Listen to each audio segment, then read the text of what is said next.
नचिकेता और यमराज की कथा कठोपनिषद से कठोपनिषद में वर्णित नचिकेता और यमराज की कथा भारतीय दर्शन और आध्यात्मिकता का एक महत्वपूर्ण हिस्सा है। यह कहानी सत्य, आत्मा और मोक्ष के गूढ़ रहस्यों को समझाने के लिए प्रसिद्ध है। नचिकेता का सत्य की खोज में यमराज के साथ हुआ संवाद उपनिषदों के दार्शनिक विचारों का उत्कृष्ट उदाहरण है। वाजश्रवस एक महान ऋषि थे जो अपने धर्म, कर्म और यज्ञों के लिए विख्यात थे। एक दिन उन्होंने एक विशेष यज्ञ किया जिसमें उन्होंने अपनी समस्त संपत्ति दान करने का संकल्प लिया। इस यज्ञ में उन्होंने बूढ़ी और अशक्त गायों को दान में देना शुरू किया जिनका कोई उपयोग नहीं था। यह देखकर उनके पुत्र नचिकेता चिंतित हो गए।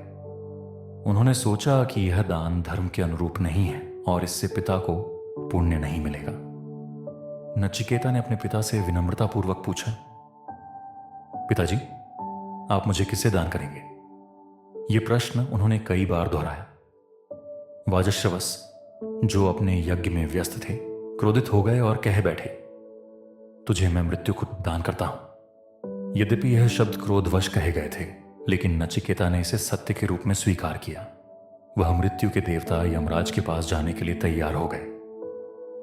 नचिकेता यमलोक पहुंचे, लेकिन यमराज 3 दिन तक घर पर नहीं थे। नचिकेता ने उनके द्वार पर प्रतीक्षा की, बिना भोजन और पानी के। जब यमराज लौटे तो उन्होंने नचिकेता की तपस्या और धैर्य से प्रभावित होकर उसे 3 वरदान मांगने का अवसर दिया।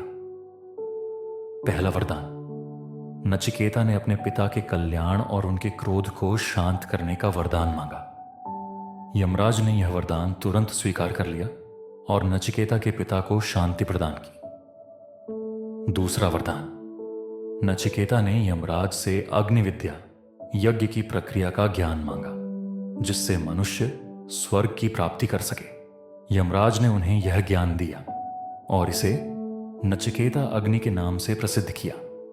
इस यज्ञ का महत्व यह है कि यह सांसारिक इच्छाओं से ऊपर उठने और स्वर्ग तक पहुंचने का मार्ग प्रशस्त करता है।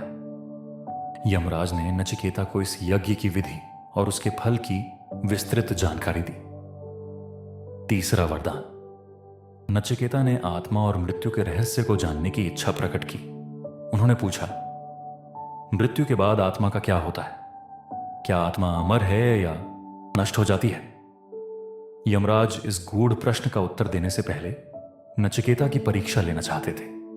उन्होंने नचिकेता को सांसारिक सुख, धन और ऐश्वर्य का प्रस्ताव दिया, जैसे असीम आयु, सुंदर अप्सराएं, स्वर्ण और समृद्धि। लेकिन नचिकेता ने इन सभी को अस्वीकार कर दिया। उन्होंने कहा, यह सब क्षण भंगुर है। मैं केवल आत्मा के सत्य को जानना चाहता हूं। यमराज नचिकेता के धैर्य और विवेक से प्रसन्न हुए। उन्होंने आत्मा और मोक्ष का गूढ़ ज्ञान प्रदान किया। यमराज ने समझाया, आत्मा का स्वभाव अजर, अमर और शाश्वत है। इसे न तो मारा जा सकता है, न जलाया जा सकता है, न काटा जा सकता है। यह आत्मा शरीर रूपी वस्त्र को त्याग कर नया वस्त्र धारण करती है। आत्मा परम सत्ता, ब्रह्म का ही अंश है। यमराज ने बताया कि सांसारिक सुख और भौतिक इच्छाएं अस्थायी हैं। जो व्यक्ति इनसे ऊपर उठता है वही आत्मा के सत्य को जान सकता है। आत्मा के सत्य को जानने के लिए योग, ध्यान और इंद्रियों के नियंत्रण की आवश्यकता है। उन्होंने कहा कि मनुष्य को अपने मन और इंद्रियों को वश में करना चाहिए, क्योंकि यह आत्मा के सत्य को जानने में सबसे बड़ी बाधा है। यमराज ने श्रेय और प्रेय के सिद्धांत की व्याख्या की। श्रेय वह मार्ग है जो आत्मा के कल्याण और मोक्ष की ओर ले जाता है। प्रेय वह मार्ग है जो केवल क्षणिक सुख प्रदान करता है। नचिकेता ने श्रेय का मार्ग चुना, जो आत्मा की शुद्धि और ब्रह्म के ज्ञान की ओर ले जाता है। मृत्यु केवल शरीर का अंत है, आत्मा का नहीं। जो व्यक्ति आत्मा के स्वरूप को पहचान लेता है वह जन्म और मृत्यु के चक्र से मुक्त हो जाता है। यही मोक्ष है। आत्मा शाश्वत है और ब्रह्मांड के मूल में स्थित है। इसका न तो जन्म होता है और न मृत्यु। यह केवल शरीर बदलती है। आत्मा को जानने के लिए ध्यान और योग आवश्यक है। नियंत्रित करने से ही सत्य की प्राप्ति होती है। श्रेय और प्रेय, जीवन में सही चुनाव करना आवश्यक है। श्रेय का मार्ग कठिन है, लेकिन यह मोक्ष की ओर ले जाता है। भौतिक सुख और ऐश्वर्य अंततः समाप्त हो जाते हैं। आत्मा का ज्ञान ही स्थायी है। मृत्यु का भय केवल उन्हीं को होता है जो आत्मा के सत्य को नहीं जानते। जो इसे समझ लेता है वह निडर हो जाता है। और यमराज की यह कथा हमें यह सिखाती है कि आत्मा का ज्ञान ही जीवन का सर्वोच्च लक्ष्य है। सांसारिक सुख क्षणिक और मोहक होते हैं, लेकिन सत्य और आत्मा का ज्ञान ही मोक्ष का मार्ग है। नचिकेता का धैर्य, सत्य की खोज और तपस्या हमें प्रेरणा देते हैं कि सच्चे ज्ञान की प्राप्ति के लिए समर्पण, विवेक और धैर्य आवश्यक है।